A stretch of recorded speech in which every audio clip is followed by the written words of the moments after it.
My husband has been cheating with our teenage babysitter who's now 3 months pregnant to expose him before he manipulates her into silence. I'm Melissa, 34 years old, mother of 2, and apparently the world's biggest idiot. I found out 3 days ago. 3 days of pretending everything was normal while my insides twisted into knots. 3 days of watching my husband Derek kiss our kids goodnight, knowing what I knew. 3 days of looking at our babysitter Amber's Facebook profile picture over and over again, searching her 17-year-old face for answers I'd never find there. The thing is, I wasn't supposed to know yet. Amber told her best friend Kayla. Kayla told her older sister Morgan, and Morgan happens to work at the coffee shop I go to every Tuesday morning. Morgan pulled me aside yesterday. Her hands were shaking. "Mrs. Patterson, I need to tell you something. You're going to hate me for this, but if I don't say anything, I'll hate myself more." That's how it started, with Morgan's trembling voice in the back room of a coffee shop that smelled like burnt espresso, and my entire life falling apart. Derek, my Derek, the man who cried at our wedding, who held my hand through 2 difficult pregnancies, who still left me notes in my lunch bag sometimes, and Amber, sweet Amber, who we'd known since she was 14, who started babysitting for us when she turned 16, who my daughter Lily adored, who Derek picked up and drove home every time she watched our kids because it was the responsible thing to do. I didn't go home right away. I sat in my car in the coffee shop parking lot for 2 hours, trying to breathe, trying to think. My phone kept buzzing with texts from Derek asking where I was, if I'd picked up his dry cleaning, normal mundane husband things that now felt like sandpaper against my skin. I needed proof. That's what I decided. Because maybe Morgan was wrong. Maybe it was a misunderstanding. Maybe Amber was pregnant, but it wasn't Derek's baby and somehow the story got twisted. But I knew. In that sick, hollow way you know things before your brain catches up. I knew. So I went home. I kissed Derek hello. I asked him about his day. And then I told him I was going to book club that night and wouldn't be back until late. I didn't have a book club. Instead, I went to Amber's house. She lived 3 streets over with her mom, Rebecca. I'd met Rebecca dozens of times. We'd chatted at school events, exchanged pleasantries when I dropped Amber off. She seemed nice, normal, like someone whose daughter wasn't sleeping with my husband. I parked down the block and waited. At 7:30, Rebecca left. I watched her car disappear around the corner, and then I walked up to the front door. Amber answered on the second knock. She was wearing pajama shorts and an oversized hoodie. When she saw me, all the color drained from her face. "Mrs. Patterson, hi.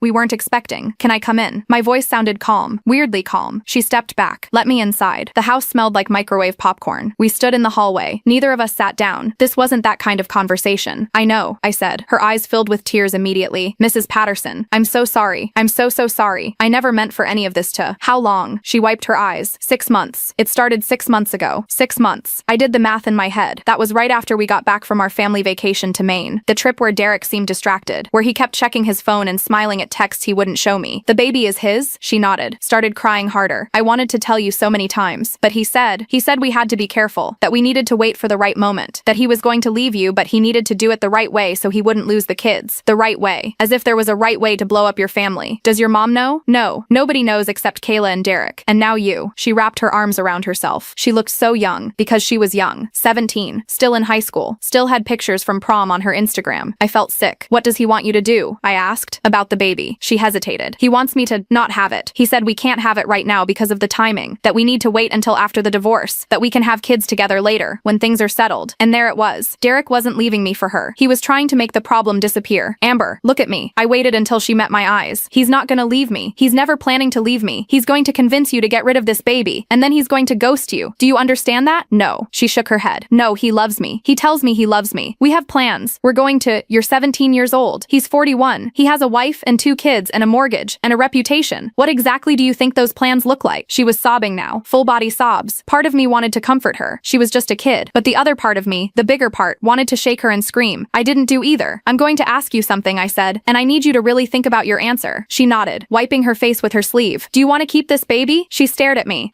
Yes. I think so. I mean, I'm scared, but yes. Then keep it. Don't let him pressure you into doing something you'll regret. Whatever happens next, whatever I do, you make your own choice about this, okay?" She whispered. I left, went back to my car, sat there in the dark trying to figure out what came next. I couldn't go to Derek. Not yet. He'd lie. He'd manipulate. He'd turn it around somehow and make me question my own reality. I'd seen him do it before with smaller things. Missing money from our account. Suspicious text messages. He was good at making me feel crazy. I needed something he couldn't talk his way out of. So I went home, acted normal, put the kids to bed while Derek watched football in the living room. Then I took a shower and crawled into bed next to my husband and pretended to sleep. At 2 a.m., I snuck into his office. Derek kept everything on his laptop. I knew his password. It was Lily's birthday plus our anniversary year. Not exactly Fort Knox. I sat down in his chair, opened his computer, and started searching. The emails were archived in a folder labeled Client Files Anderson. Clever. Boring enough that I'd never click on it. But there they were. Hundreds of them. Starting 7 months ago. "Hey beautiful. Can't stop thinking about last night. You make me feel alive again." I wanted to throw up, but I kept reading. There were photos too.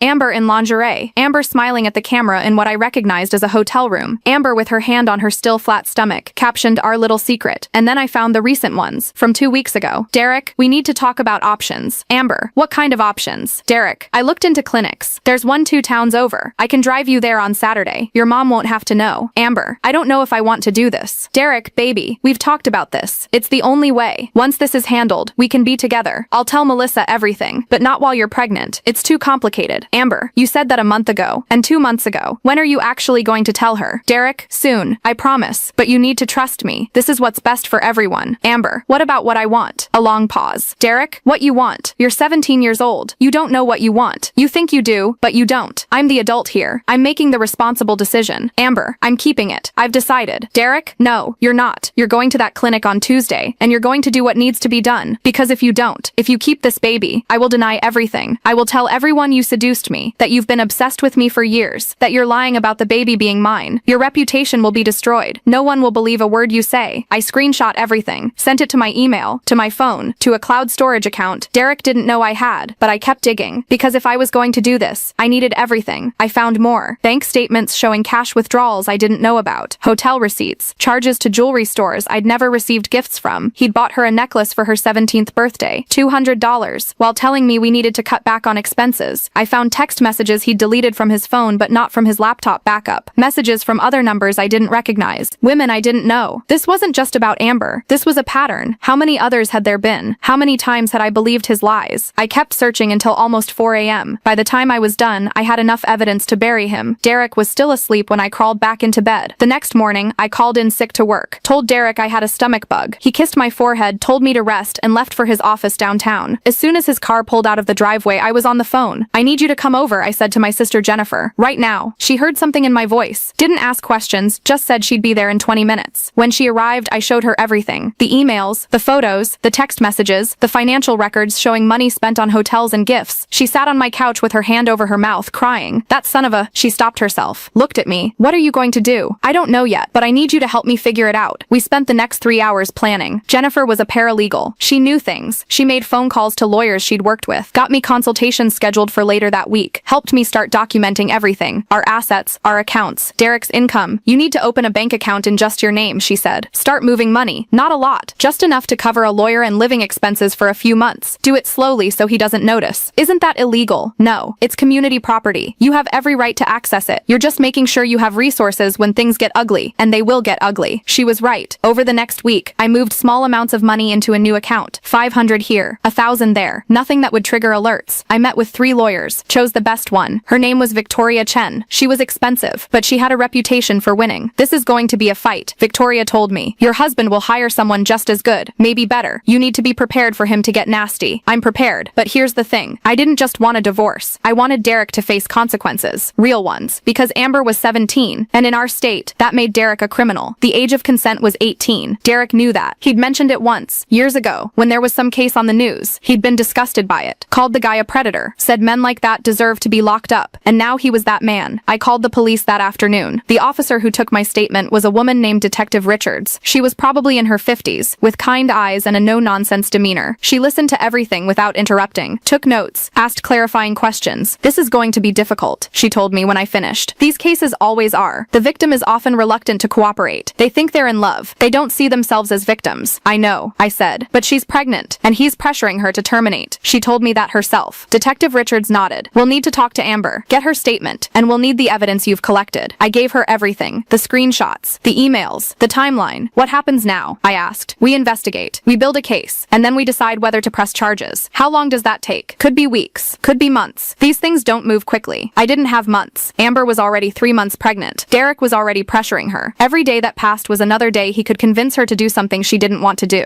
I need to speed this up, I said. Detective Richards looked at me carefully. Mrs. Patterson, I understand you're angry, but you need to let us do our job. Don't do anything that could jeopardize the investigation. I nodded, smiled, lied. Of course, I understand, but I had no intention of waiting. That night at dinner, I played the perfect wife. I asked Derek about his day, laughed at his jokes, refilled his wine glass. I was thinking, I said, cutting into my chicken. We should have Amber babysit this weekend. It's been a while. I think Lily misses her. Derek nearly choked on his water. Amber? I don't think that's a good idea. Why not? I heard she's been busy with school stuff. Probably doesn't have time. I'll I'll text her and ask. I pulled out my phone. Melissa, don't. His voice was sharp. Too sharp. I looked at him. Is there a reason you don't want Amber to babysit anymore? He forced a smile. No, of course not. I just don't want you to be disappointed if she's busy. I'll risk it. I sent the text right there at the table. Derek watched me do it. His jaw tight. Amber responded within 5 minutes. I'd love to. What time Saturday? I showed Derek the screen. See? She's available. He didn't say anything, just stared at his plate. The rest of dinner was silent. Derek excused himself early, said he had work to do in his office. I heard him on the phone. His voice was low, angry. I couldn't make out the words, but I knew he was talking to Amber. After the kids went to bed, I knocked on his office door. Everything okay? I asked. You seemed stressed at dinner. Fine. Just work stuff. You sure? You've been distant lately. He looked up at me. For a moment, I thought he might confess. Might tell me everything. But he didn't. I'm fine, Mel. Just tired. Big project at work. I nodded. Closed the door. Went to our bedroom and cried into my pillow so the kids wouldn't hear. Saturday came. I told Derek I had made plans with Jennifer. A girls' day. Shopping and lunch. He seemed relieved that I'd be out of the house. Amber arrived at noon. She looked nervous. Kept glancing at Derek. Lily's so excited you're here, I said, hugging her. Then I whispered in her ear. We need to talk later. It's important. She nodded. I left. But I didn't go meet Jennifer. Instead, I parked 2 streets over and waited. At 12:30, I texted Amber. Is he still there? Yes, she replied. He sent the kids to play in the backyard. He wants to talk. Record it. I texted back. Turn on your voice memo app and put your phone in your pocket. Don't let him see. 3 dots appeared. Disappeared. Appeared again. Okay, she finally sent. I waited. Every minute felt like an hour. I kept checking my phone, imagining what was happening in my house. At 1:15, my phone rang. It was Amber, Mrs. Patterson. Her voice was shaking. You need to come back. Now. I was there in 3 minutes. When I walked in, Amber was crying in the kitchen. Derek was nowhere to be seen. What happened? Where is he? She handed me her phone. The voice memo app was still recording. She pressed stop, then play. Derek's voice filled the kitchen, so I made an appointment. Tuesday at 3. The clinic is 2 hours away, so we need to leave by 1. Derek, I don't want to do this. Amber, baby, we've talked about this. It's the only way. Once this is handled, we can be together. I'll tell Melissa everything, but not while you're pregnant. It's too complicated. You said that a month ago, and 2 months ago. When are you actually going to tell her? Soon, I promise. But you need to trust me. This is what's best for everyone. What about what I want? A long pause. What you want. Derek's voice changed, became cold. You're 17 years old. You don't know what you want. You think you do, but you don't. I'm the adult here. I'm making the responsible decision. I'm keeping it. I've decided. No, you're not. His voice was hard now, scary. You're going to that clinic on Tuesday, and you're going to do what needs to be done. Because if you don't, if you keep this baby, I will deny everything. I will tell everyone you seduced me, that you've been obsessed with me for years, that you're lying about the baby being mine. Your reputation will be destroyed. No one will believe a word you say. Amber was sobbing on the recording. You said you loved me. I do love you. That's why I'm protecting you from yourself. This is for your own good, Amber. Trust me. The recording ended there. I looked at Amber. She was pale, shaking. Where is he? I asked. He left. When you texted that you were coming back, he said he had to go. Told me to keep my mouth shut or he'd make sure I regretted it. I sat down at the kitchen table. My hands were shaking. I'm going to call the police, I said. Right now. Are you ready for that? Amber nodded. I can't do this anymore. I can't keep lying. I can't keep pretending this is normal. I grabbed my phone and called Detective Richards. I have him, I said when she answered. I have him on recording. She arrived within 30 minutes. Brought another officer with her. A younger man who introduced himself as Officer Martinez. They sat with us in my living room. Listened to the recording 3 times. Took Amber's statement. Took my statement too. Detective Richards was writing everything down when she looked up at Amber. I need to ask you some difficult questions, she said gently. About the relationship. About what happened. I know it's hard, but we need details. Amber nodded. Took a deep breath. When did it start? Detective Richards asked. July 15th. I remember because it was my birthday. I turned 17. Had there been inappropriate contact before that? He'd been flirty for a few months. Complimenting me. Texting me things that seemed innocent but also kind of weird. Like, you look beautiful today. Or I can't stop thinking about our conversation. Did you tell anyone? No. I thought I was imagining it. He was Mrs. Patterson's husband. A dad. I didn't think he'd actually,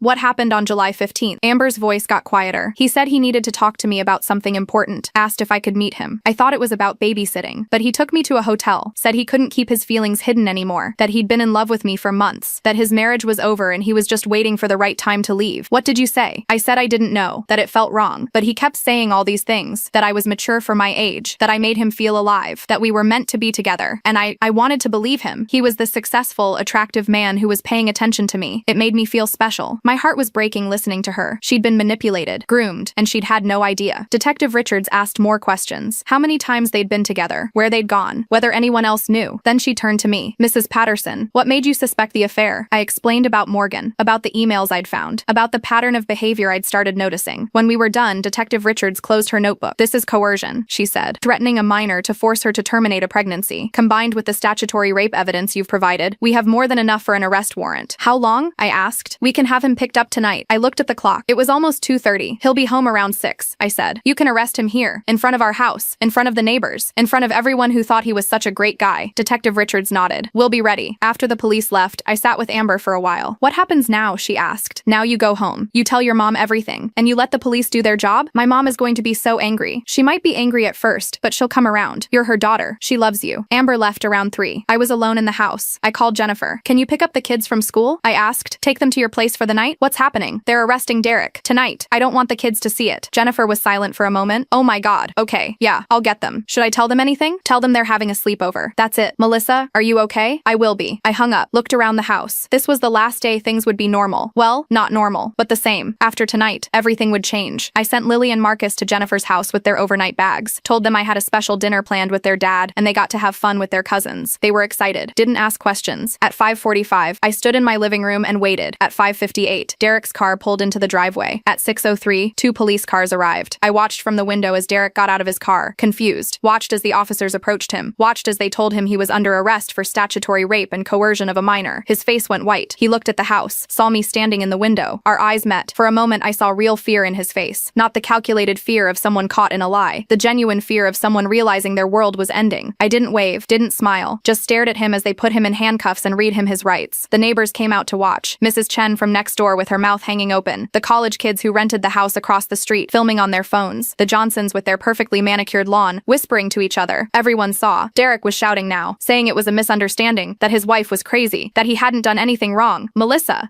tell them this is insane. I didn't move, didn't respond. They put him in the police car anyway. As they drove away, I finally moved from the window, sat down on the couch, started shaking. My phone started ringing immediately. Numbers I didn't recognize. Probably neighbors wanting to know what was happening. I didn't answer any of them. Instead, I poured myself a glass of wine, the expensive stuff Derek saved for special occasions. I sat on the back porch and watched the sun set and thought about what came next. The divorce, the trial, telling my kids that their father wasn't coming home, rebuilding a life I thought I had secure. It was terrifying, but it was also freeing. My phone rang again. This time it was Amber. Is it true? She asked. Did they really arrest him? Yes. She was quiet for a moment. My mom knows now. I told her everything. She's really upset, but she says she's going to support me, whatever I decide about the baby. That's good. That's really good. Thank you for believing me, for helping me. You could have blamed me, could have been angry at me. You're 17, Amber. He's a 41-year-old man. There's only one person to blame here. We talked for a few more minutes. She told me Rebecca had already called a lawyer, that they were going to make sure she had options. After we hung up, I sat in the silence of my empty house. This was my life now. Single mom, married to a criminal, soon to be divorced. I didn't sleep that night, just lay in bed staring at the ceiling, replaying everything in my head. The next morning, Derek's mother called me, screaming, "What have you done? You've destroyed him. Over what? Over nothing. You're vindictive and cruel, and I hope you're happy. Is that all?" I asked calmly. That girl is lying. She seduced him. She's been obsessed with him for years, and now she's trying to ruin his life. She's 17 years old. She was 16 when it started. Your son is a predator. How dare you? I hung up on her, blocked her number. Derek's lawyer called next. A man named Robert Brennan, who I knew had a reputation for defending wealthy men accused of bad things. "Mrs. Patterson, I'm representing your husband. He'd like to speak with you, to explain, to try to work this out." Work it out? He maintains his innocence. He believes there's been a misunderstanding. If you could just give me your email. I'm sorry? Your email address. I'm going to send you the name and number of my attorney. All future communication goes through her. I hung up before he could respond. Then Jennifer showed up with coffee and bagels and a plan. "We're changing the locks today," she said. "And tomorrow we're opening a new bank account in just your name. And then we're getting you the best divorce attorney in the state. I already have one. Victoria Chen." Jennifer's eyes widened. Victoria Chen. She's expensive. Derek can afford it. His assets are about to become community property. And given what he's done, I'm guessing I'll get a pretty favorable settlement. She was right. By the end of the week, I had changed the locks, opened new accounts, started the process of separating my life from Derek's. Victoria filed for divorce on Monday. Emergency custody of the children. Restraining order. Temporary support. Derek's lawyer fought it all. Said I was being vindictive. That I was using the arrest to gain an unfair advantage. But the judge wasn't buying it. Mr. Patterson is currently in jail awaiting arraignment on serious charges involving a minor. The judge said. Mrs. Patterson is currently in jail awaiting arraignment on serious charges involving a minor. The judge said. Mrs. Patterson's request for full custody is not only reasonable, it's prudent. Derek made bail 2 days later. His parents posted it. $50,000. He wasn't allowed to contact me or Amber or come within 500 feet of our house. He tried anyway. The first time was a text from a new number. "Melissa, please, we need to talk. This is all a huge misunderstanding." I forwarded it to Detective Richards and blocked the number. The second time was an email. Long, rambling, claiming that Amber had pursued him, that he'd tried to resist but she wouldn't leave him alone, that yes, he'd made a mistake, but it wasn't what it looked like. I forwarded that to Detective Richards too. The third time was a letter delivered to the house. notes, handwritten, begging me to reconsider, to think about the kids, to remember the life we'd built together. I gave that one to Victoria. He's violating the restraining order, she said. Each contact is a separate violation. Good. Let him dig his own grave. The story broke in the local news 2 weeks later. Local business owner arrested for statutory rape. They used Derek's professional headshot, the one where he's smiling in his expensive suit, looking respectable and trustworthy. The comments section was brutal. Some people defended him, said there must be more to the story, that Derek Patterson would never do something like that. But most didn't. Most saw it for what it was. Disgusting. I hope he rots in prison. That poor girl. His poor wife. Derek lost his job within days. The company didn't want the publicity. Couldn't risk being associated with someone accused of what he was accused of. His business partner, a man named Tom who I'd known for years, called me. Melissa, I'm so sorry. I had no idea. If I'd known, I would've. It's not your fault. Still, if there's anything I can do, anything you need, for what it's worth, we're removing him from the company. He'll get his share of the business, but he won't be involved in operations anymore. Thank you for telling me. Derek's friends stopped calling. His golf buddies made excuses. The men he'd spent every Sunday watching football with suddenly had other plans. He was alone. Meanwhile, I was drowning in support. Friends I hadn't talked to in years reached out. Neighbors brought over casseroles. Jennifer was at my house almost every day. The hardest part was telling the kids. I waited a week, let them settle into their new routine. Then I sat them down. Marcus was only 6. He didn't really understand. Daddy did something bad, he asked. Yes, something very bad. Is he in timeout? I almost laughed. If only it were that simple. Something like that. He's going to be away for a while. When is he coming back? Old enough to know something was seriously wrong. Old enough to read the news on her iPad even though I'd tried to hide it from her. She cornered me that night after Marcus went to bed. Why did the police take Daddy? I'd been dreading this question, preparing for it. But nothing really prepares you. Daddy made some bad choices, I said carefully. He did things that hurt people. And when adults do that, sometimes they have to face consequences. What kind of bad choices? The kind I'll explain more when you're older. Right now, I just need you to know that none of this is your fault. Daddy loves you very much, and so do I. But things are going to be different for a while. Her eyes filled with tears. Are you and Daddy getting divorced? Yes. Because of what he did? Yes. She was quiet for a long time. Then she said, good. That surprised me. Good. I heard you crying at night. For months. I heard you and Daddy fighting. I didn't know what it was about, but I knew something was wrong, and I was scared. So if him being gone means you stop crying, then good. I pulled her close, held her while she cried, while I cried. I'm sorry you had to hear that. I said, I'm sorry you've been scared. It's not your fault, Mom. It's Daddy's. The court ordered psychological evaluations for both of us to determine fitness for custody. I sat in a sterile office for 3 hours, answering questions about my childhood, my marriage, my mental health. The psychologist was neutral, clinical, took notes without expression. Tell me about your relationship with your husband. Which part? The part where I thought we were happy? Or the part where I found out he'd been lying to me for months? Both. I talked about meeting Derek in college, about our wedding, about the early years when everything seemed perfect. When did things start to change? The psychologist asked. I don't know. Looking back, there were signs I missed or ignored. He'd stay late at work, be secretive about his phone, get defensive when I asked questions. I told myself I was being paranoid. Do you blame yourself for what happened? Sometimes. I wonder if I'd been a better wife. Maybe he wouldn't have. I stopped, but that's not fair. That's what he'd want me to think. The truth is, he made choices. I didn't make him have an affair with a teenager. The psychologist nodded, wrote something down. Derek had his evaluation the next week. I wasn't there, but Victoria told me he cried, played the victim, said he'd made a mistake, but didn't deserve to have his life destroyed. The psychologist's report came back 2 weeks later. It recommended I retain primary custody, said Derek showed signs of narcissistic personality traits and poor impulse control, that he lacked insight into his own behavior and tended to blame others for his mistakes. I felt vindicated and sad, because this was the man I'd married, the man I'd built a life with, and I'd never really seen him clearly until now. The divorce moved forward. Derek's lawyer tried to paint me as vengeful, as someone using the legal system to punish her husband for an affair. Victoria shut that down fast. Mr. Patterson had a physical relationship with a minor, she said in court. This isn't about punishing him for an affair. This is about protecting Mrs. Patterson and her children from a man who has shown extremely poor judgment and a pattern of deceptive behavior. The judge agreed. I got the house, primary custody, more than half of our assets. Derek got supervised visitation with the kids once a month and a court order to pay child support and alimony. His lawyer tried to argue the amounts were too high, that Derek had lost his job and couldn't afford it. Your client should have thought about that before engaging in criminal behavior, the judge said. The criminal trial was scheduled for November, 8 months away. In the meantime, life continued in a strange new normal. I went back to work. My boss had been understanding about everything, gave me flexible hours, let me work from home when I needed to. The kids started therapy. A woman named Dr. Patricia Reeves, who specialized in children of divorce. Marcus went once a week, played with toys while Dr. Reeves asked gentle questions about his feelings. Lily went once a week too. She was more resistant at first, didn't want to talk to a stranger about her family, but Dr. Reeves was patient. Eventually, Lily opened up, talked about feeling angry, confused, embarrassed. All my friends know, Lily told me one night. They saw it on the news, they ask me questions, and I don't know what to say. What do you want want to say? I want to say my dad is a terrible person, that I hate him. But he's still my dad and I'm not supposed to hate him. You're allowed to feel however you feel. Anger, hate, love, confusion. All of it is okay. She nodded, but I could see she didn't quite believe me. The prosecutor assigned to Derek's case was a woman named Linda Harrison. She called me in for a meeting 3 weeks before the trial. I want you to be prepared, she said. Derek's lawyer is going to put Amber on trial. They're going to question her clothing choices, her social media posts, her past relationships. They're going to try to make the jury believe she knew exactly what she was doing. She was 16, I know, and we're going to hammer that point home, but juries can be unpredictable, especially in cases like this where the defendant is well-liked in the community. Derek's not well-liked anymore. Everyone knows what he did. Everyone knows what he's accused of doing. Until a jury convicts him, he's innocent in the eyes of the law. She walked me through what to expect, how long the trial would last, whether I'd need to testify. I might call you as a character witness, Linda said, to talk about Derek's relationship with Amber, what you observed, how he behaved around her. I never noticed anything inappropriate. That's actually helpful. It shows how careful he was, how he hid it even from you. The trial started on a cold November morning. I sat in the courtroom with Jennifer on one side and Rebecca, Amber's mom, on the other. Rebecca and I had become unlikely allies in all of this, united by our shared anger at Derek, our shared desire to protect Amber. Thank you for being here, Rebecca said as we waited for the trial to start. Amber was nervous about seeing him again. Is she ready? As ready as she'll ever be. Derek sat at the defense table in an expensive suit. His hair was cut. He looked respectable, trustworthy, like someone who definitely didn't have an affair with a teenager. The jury filed in. 8 women, 4 men, a mix of ages and backgrounds. I studied their faces, tried to guess what they were thinking. The prosecution went first. Linda Harrison stood up and addressed the jury. This case is about power and manipulation, she began. About a 41-year-old man who used his position of authority to groom and take advantage of a teenage girl. A girl who babysat his children. A girl who trusted him. A girl who was 16 years old when this began. She laid out the timeline, the emails, the text messages, the photos, the recording of Derek threatening Amber. The jury listened. Some took notes. Others just stared at Derek with expressions of disgust. Then Amber took the stand. She was visibly pregnant now, 6 months along, wearing a simple blue dress that her mom had bought for the trial. Linda walked her through everything. How she'd started babysitting for the Pattersons. How Derek had been friendly at first. How he'd started complimenting her, texting her, offering to drive her home even when I was available to do it. When did it become physical? Linda asked. Amber's voice was quiet. July 15th. Last year, my 17th birthday. Tell us what happened that day. He texted me that morning. Said happy birthday. Asked if I had plans. I said not really. Just dinner with my mom later. He said he wanted to give me a present. Asked if I could meet him. Did you think that was strange? A little, but I thought maybe he and Mrs. Patterson had gotten me a birthday gift. It didn't seem weird at the time. What happened when you met him? He picked me up from school. Said we were going somewhere special, but he drove to a hotel. I asked what we were doing there, and he said he couldn't keep his feelings hidden anymore. That he'd been in love with me for months. That his marriage was over, and he was just waiting for the right time to leave. How did you feel? Confused, scared, but also flattered? He was this successful, attractive man who was paying attention to me, telling me I was beautiful and special. I'd never felt that way before. What happened next? Amber's voice got even quieter. We went into the hotel room. He kissed me. I didn't really know what to do. I'd only kissed one boy before, a guy from my class, and it wasn't like this. Derek seemed so confident, like he knew what he was doing, and I just went along with it. Did you have physical relations that day? Yes. Did you want to? She hesitated. I don't know. I didn't say no, but I also didn't really feel like I could say no. He was telling me all these things, that we were meant to be together, that this was special, that I made him feel alive, and I believed him. Linda asked more questions about the pattern that developed. Weekly meetings at hotels, texts and emails Derek sent her, gifts he bought her. He gave me a necklace, Amber said, for my birthday. It was expensive. I wore it all the time. Thought it meant he really cared about me. When did you find out you were pregnant? Late September. I missed my period and felt sick all the time. I took 3 tests to be sure. What was your reaction? I was terrified. I'm 17. I'm still in high school. I don't have a job. But I thought maybe Derek would be happy, that this would make him finally leave Mrs. Patterson, that we could be a real family. What did Derek say when you told him? Amber's eyes filled with tears. He was angry, really angry. Said I should have been more careful, that this complicated everything. Then he started looking into clinics where I could,